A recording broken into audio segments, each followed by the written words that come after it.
ஊருக்குள்ள விதவிதமா ஏமாத்துறவங்க பல பேர் இருக்கிறாங்க. அதுல முக்கியமானவங்க வந்து பாத்தீங்கன்னா, பேர் சொல்ற மாரி இருக்கிறாங்க. என்ன பேர் சொல்ற மாரி? இப்ப வந்து பாத்தீங்கன்னா, ஊருக்குள்ளாடி சின்னதா நகை சீட்டு நடத்தி ஏமாத்திட்டு ஓடி போறவங்க, ஊருக்குள்ளாடி மட்டும் பேசப்படுவாங்க. தமிழ்நாட்டு லெவல்ல பேசப்படுறவங்க அப்படிங்கிறவங்க ஒரு சிலர் தான்.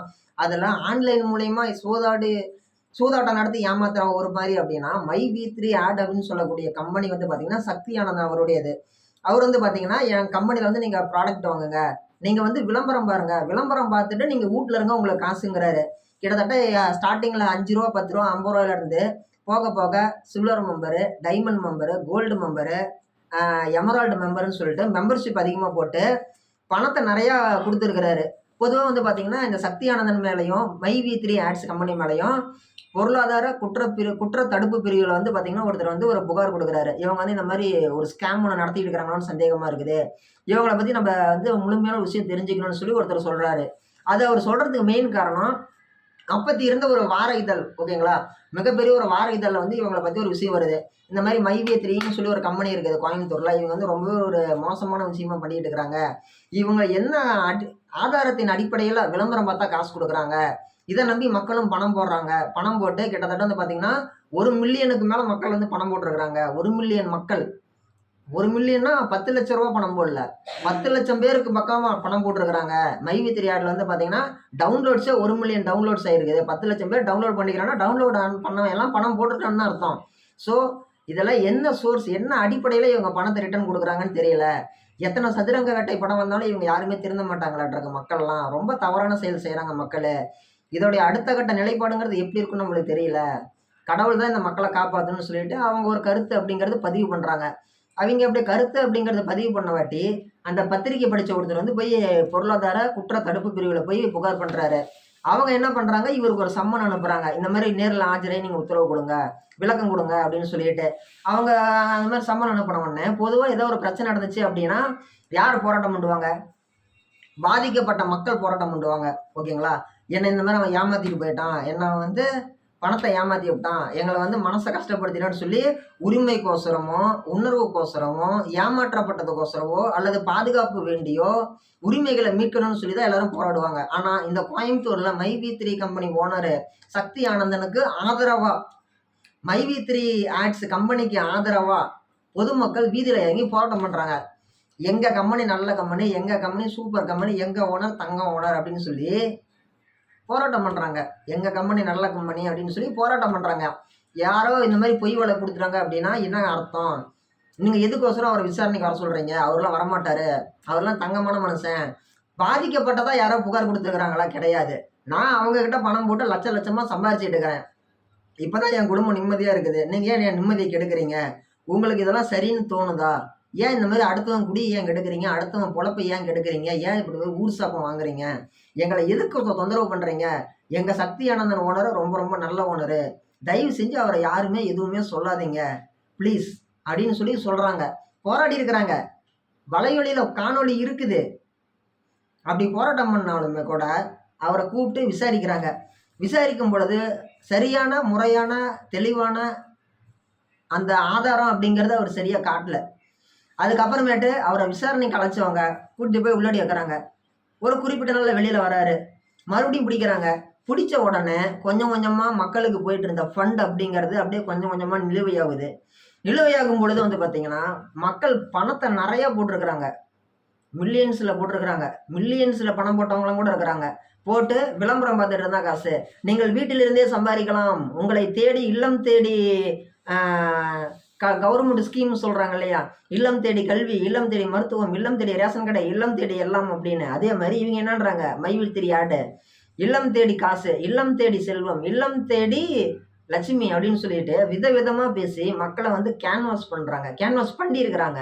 இதுல வந்து பணம் வாங்கியிருக்கிறாங்களா? மக்கள் சம்பாரிச்சாங்களான்னு சொல்லி கேட்டா, சம்பாரிச்சாங்க. சம்பாரிச்சாங்க உண்மதான். லட்சக்கணக்குல சம்பாரிச்சாங்க. விளம்பரம் பார்த்தே லட்சக்கணக்குல சம்பாரிச்சாங்க. எனக்கு தெரிஞ்சு ஒரு சாதாரண 21 வயசு பையன் 3,00,000 அவங்க அப்பங்கிட்ட கொரோனால கடன் வாங்கி போட்டிருக்கிறான். 3,00,000 போட்டு 4,00,000க்கு மேல எடுத்துட்டான் பணம். எடுத்துட்டு மறுபடியும் ஒரு 3,00,000 வாங்கி போட்டிருக்கான் அவங்க அப்பா கிட்டயே. எதுக்கு? இந்த மை3 ஆட் பார்க்கறதுக்கோசரம். ஆட் பார்த்தா சம்பாதிக்கலாமான்னு சொல்லிட்டு. அவிங்க வீட்லயும் குடுத்துருக்காங்க ரூ. 3,00,000 கடன் வாங்கி குடுத்துருக்காங்க. இந்த மாரி நெறைய இடங்கள்ல வந்து பார்த்தீங்கன்னா, வேலை செய்யாமல் சம்பாதிக்கணும், உழைக்காமல் சம்பாதிக்கணும். உடனடியாக பணம் வேணும். எப்படி ஆகும்? கொலை பண்ணி கொள்ளையடிச்சாதான் உண்டு. அதெல்லாம் நிலைக்காது. உழைச்சி சாப்பிட்றது தான் நம்மளை காப்பாற்றும். உழைச்சி சாப்பிட்றது தான் நிலைக்கும். நம்மளுக்கு இந்த உலகத்தில் முன்ன பின்ன தெரியாத யாராவது ஒருத்தர் டீ வாங்கி கொடுக்கணும் கூட அவங்களுக்கு அவசியமே கிடையாது. எப்படி? நம்மளுக்கு முன்ன பின்ன தெரியாத அறிமுகம் இல்லாத ஒரு நபர் நம்மளை கூட்டிகிட்டு போய் நம்மளுக்கு டீ வாங்கி கொடுக்கணும் கூட அவங்களுக்கு அவசியமே கிடையாது. இப்போ நான் வந்து சேலம் மாவட்டம் அயோத்தியாப்பட்டினம் மேட்டுப்பட்டி தாதனூர் கிராமத்துலேருந்து நான் பேசுகிறேன். இப்போ நான் வந்து ஈரோடுக்கு போகிறேன். ஈரோட்டில் எங்கள் அத்தை இருக்கிறாங்க பள்ளிப்பாளையத்தில். நான் வந்து பள்ளிப்பாளையத்தில் இறங்கணும். நான் ஈரோடு போகிறேன் ஒரு வேலையாக. ஈரோடுக்கு போயிட்டு அப்படியே வந்துடுறேன்னு சொல்லிட்டு ஈரோட்டில் போய் இறங்குறேன். இறங்கின உடனே யாராவது ஒருத்தர் பஸ் ஸ்டாப்பில் என் தோளில் கை போட்டு வாங்க டீ குடிக்கலாம்னு சொல்லி கூப்பிட்டாங்கன்னா நான் போவேனா?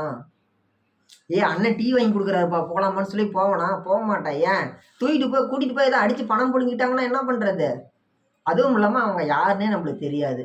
அப்படி இருக்கும் பொழுது அவன் நான் என்னங்கிறேன், அவன் தங்கத்திலே செயின் போட்டுட்டு வரட்டும், அவன் 10 விரலுக்கு மோதிரம் போட்டுட்டு வரட்டும், முன்ன பின்ன தெரியாதால டீ குடிக்கவான்னு சொல்லி கூப்பிட்டா நம்ம போவோமா? போக மாட்டோம். ஏன்? ஒரு ஒரு ஒரு உள்ளுணர்வு சொல்லும், கண்ணே வேணாங்கண்ணே சபரியே, இவன் யாருன்னே நம்மளுக்கு தெரியாது, நம்ம அதனால் போக வேணாம் அப்படின்னு சொல்லி தோணும், மனசு சொல்லும். ஒரு 10 ரூபா டீக்கு நம்ம ஒருத்தர் வாங்கி கொடுக்குறாங்க அப்படிங்கும் பொழுது இலவசமாக ஒரு டீ 10 ரூபாய்க்கு வருதுன்னு சொல்லி யோசிக்கக்கூடிய அந்த மைண்டு 10,000 ரூபா வருது அப்படிங்கும் பொழுது எங்கே சிந்திக்காமல் போகுது மக்களுக்கு? மக்கள் ஏன் சிந்திக்கலை? ஆசை ஆசை ஆசை, பணம் பணம் பணம். இப்போ கடைசியாக ஏமாந்து ரோட்டில் நிற்கிறது யாரு? பணம் போட்டவங்க தான். பணம் போட்டவங்க தான் ரோட்டில் நிற்கிறாங்க. மக்கள் முன்னே திருந்தணும், மக்கள் முன்னா பேரசப்படக்கூடாது, உழைச்சி சாப்பிடணுங்கிற எண்ணம் வரணும். இப்போ வந்து முன்ன பின்ன தெரியாதவனை நம்பக்கூடாது. நம்புறியா? முன்ன பின்ன தெரியாத ஆளை நம்பி நீ 5,000 ரூபா கடன் கொடுப்பியாப்பா? நான் கேட்குறேன். யாருன்னே உனக்கு தெரியல, யாருன்னே உனக்கு தெரியல. இப்போ எல்லாருமே வந்து பணம் வச்சிருக்கிறது கிடையாது கையில்.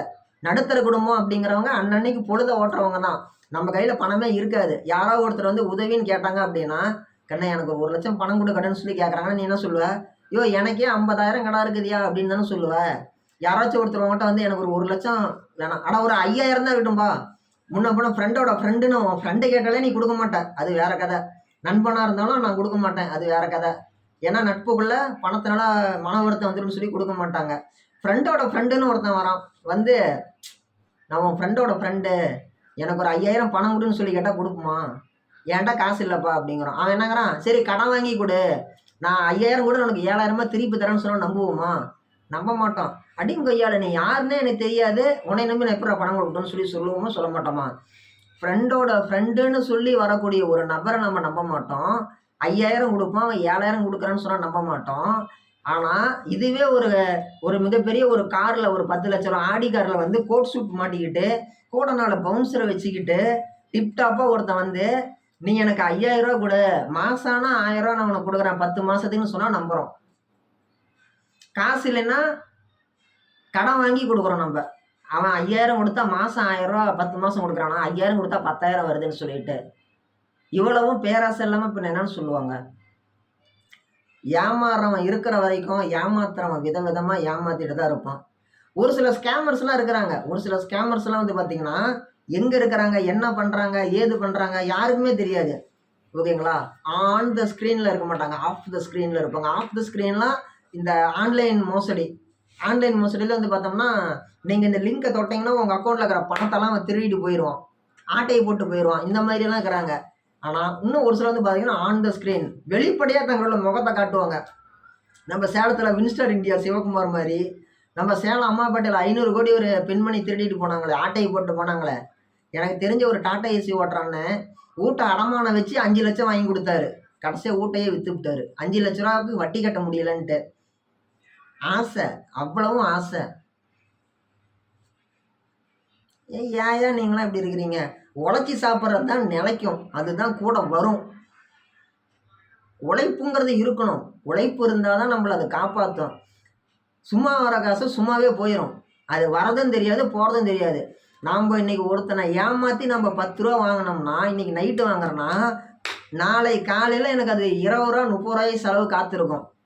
நாம் நினைக்கலாம் ஒருத்தனை ஏமாற்றிட்டோம், பாடா ஒருத்தனை ஏமாற்றி 10 ரூபா வந்துருச்சு, சும்மா வந்துருச்சுன்னு சொல்லிட்டு இந்த 10 ரூபா திரும்பி போகும்போது 30 ரூபா 40 ரூபாயே போவோம். காலையில் பணமும் போயிடும், மனசும் வருத்தப்படும். உழைப்பு அப்படிங்கிறது வந்து பார்த்திங்கன்னா நல்லாயிருக்கும். உங்கள யாராச்சும் ஒருத்தர் ஏமாத்தி உங்ககிட்ட இருந்து ஒரு ரூ. 10 ஏமாத்தி தின்னுட்டாங்கன்னா, நீங்க சந்தோஷப்படுங்க. உங்களுக்கு வர கஷ்டத்த அவங்க வாங்கிட்டு போயிட்டாங்கன்ற மாரி தான் அது அர்த்தம். உங்கள யாராச்சும் ஒருத்தர் ஏமாத்துனாங்கன்னா, உங்ககிட்ட இருந்து பணத்தையோ, அல்லது உங்களோட உடல் உழைப்பையோ, அல்லது உங்கள யாராவது ஒருத்தர் பயன்படுத்திட்டு விட்டாங்கன்னா, சந்தோஷப்படுங்க. பரவால்ல, நம்ம ஏமாந்துட்டோம் அப்படின்னு சொல்லி நினைங்க. ஏன்னு கேட்டீங்கன்னா, உங்களுக்கு வரக்கூடிய அந்த ஒரு ஆபத்து, அந்த ஒரு கஷ்டம், அத அவங்க வாங்கிக்கிட்டாங்க. ஒருத்தர் உங்களுக்கு உதவி செஞ்சாங்கன்னா, அது வந்து அவங்களுக்கு வேற ஒரு இடத்துல ஒரு உதவியா கிடைக்கும்.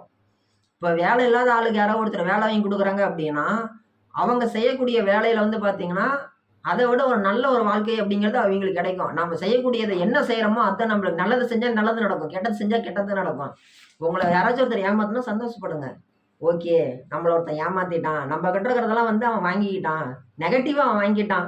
மறுபடியும் நம்ம நல்லது பண்ணிக்கலாம். நம்ம மேல வந்துக்கலாம்னு சொல்லிட்டு சந்தோஷப்படுங்க. சரிங்களா? நல்லதே நினைங்க, நல்லதே நடக்கும். பேராசை பிடிக்காதீங்க.